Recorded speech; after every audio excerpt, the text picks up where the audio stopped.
Hey crew, happy Tuesday. We've got a great workout for you today. We've got some core work. That's gonna be the entire setup today. So I'm gonna lower my camera so you can see what we're gonna demonstrate. So you have got 4 rounds. Oh, I've got some screws and nails in my pockets. Your pocket contents may have changed too since over the last few weeks since we've been dealing with this.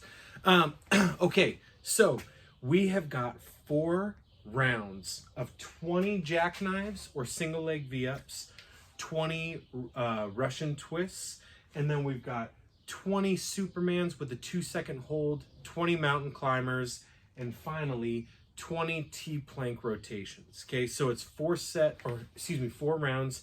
And I know this is rounds for time is what we do a lot of our workouts in, but when we're dealing with core work, position is everything. If you're just getting the reps done and getting done 5 minutes faster than everybody else, but you're not doing them appropriately, your quads, your hip flexors, your back are going to be working rather than your abdominals. That's what we're trying to do out of all 5 of these different stations, is get you to get your core to work in different ranges of motion or throughout different movements, right? Even the mountain climbers, about keeping yourself in that steady plank while you pull those knees back and forth. So long story long, really focus on keeping good positions, take the breaks you need between movements, and let's get shredded. Okay, so the jackknives or single leg V-ups. Lay down on the ground with our hands extended above our head, and I come up and I'm gonna try and touch alternate hand to alternate toe. So when I come up and I hit that touch position, it's gonna be like when I do a toes to bar and I'm really trying to fold my belly, squeeze my butt, and use my core to slingshot me up to touch those toes, okay? If it's too hard to do the full touch to the toe because your hamstrings are a little bit tight or you just don't have the core strength, range of motion, anything like that, then we can do a knee tuck. And I'll show you both variations. So the jackknife,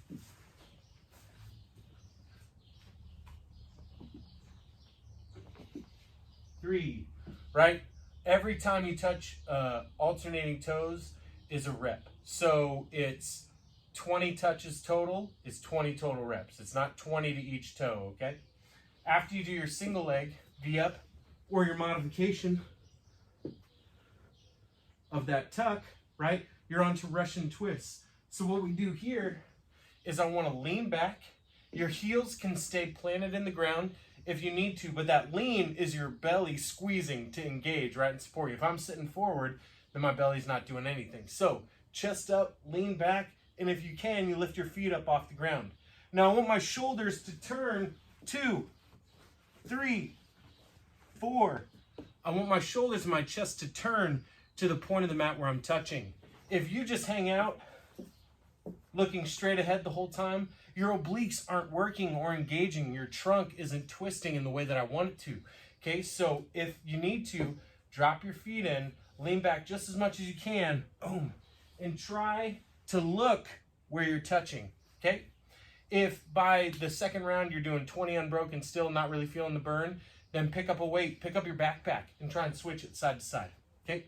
After your 20 Russian twists, man, you get to spend this whole one on the ground. You're so lucky. Superman, 2-second hold at top, okay? If you have a kettlebell swing, you could do 20 Russian kettlebell swings.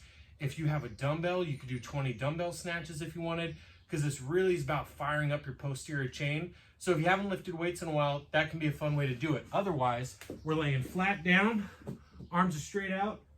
We reach up, 1,001, 1,002, 1,001, 1,002.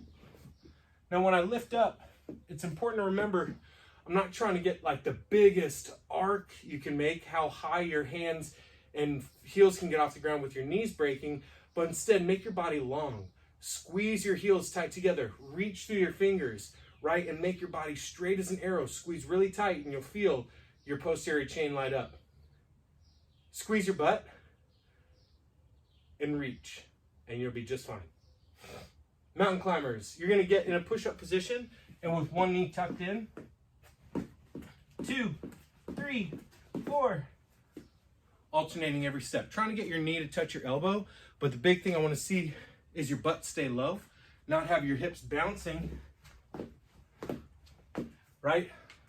But by keeping your butt low and no bounce of that hip, is your stomach staying engaged. It's your core staying engaged, and your hip flexors are working on that speed of how quickly they can pull your knees in and out. So don't let your butt like hop up high off the, in the air, excuse me, as you're alternating feet just to create a really big step. Instead, shorten the step and work on keeping your butt down. And finally, T-plank. Starting to push up. 1, 2, and you just open up. And like the Superman hold, where you hold for 2 seconds at the top, I want you to do the same thing here. You rotate, 1001, 1002. 1001, 1002. It gets really easy for your hips to sag, and you focus on just holding yourself up with your shoulder. But this is not strengthening your core. Squeeze your butt, belly tight, make a big reach. Reset, squeeze your butt, belly tight. Big reach. 1, 2, 3, 4, through 20. This takes a decent amount of time if you do it right. Okay, so give yourselves 20 minutes, 30 minutes to get through all this core work, okay? And this is one you can jump right into without really needing too much of a warm-up. If you have ankle stuff, the mountain climbers, switching your feet back and forth, if that bugs you, you can get on your back and do bicycle crunches. Same thing, moving those feet back and forth, but you're just touching elbow to knee, right? Yeah, if you need to warm up, do what feels good. I mentioned an isometrics workout a while ago where you do like a 1-minute wall sit, a 1-minute plank, a 1-minute bridge, right? 1-minute lunge hold. Things that are going to be getting you focused on breathing, setting a lot of heat through the body, but as always, a 5-minute jog, 5 minutes of jumping rope, or riding bike are going to do a lot for you too. This is one I was hoping you could just kind of dive into, get some good core work. Tomorrow, after today's or Monday's workout, high intensity, tomorrow we got a creative one too. This is all about core. Give yourself good rest. Have a great day, and I will send you Wednesday's workout soon. All right, see ya.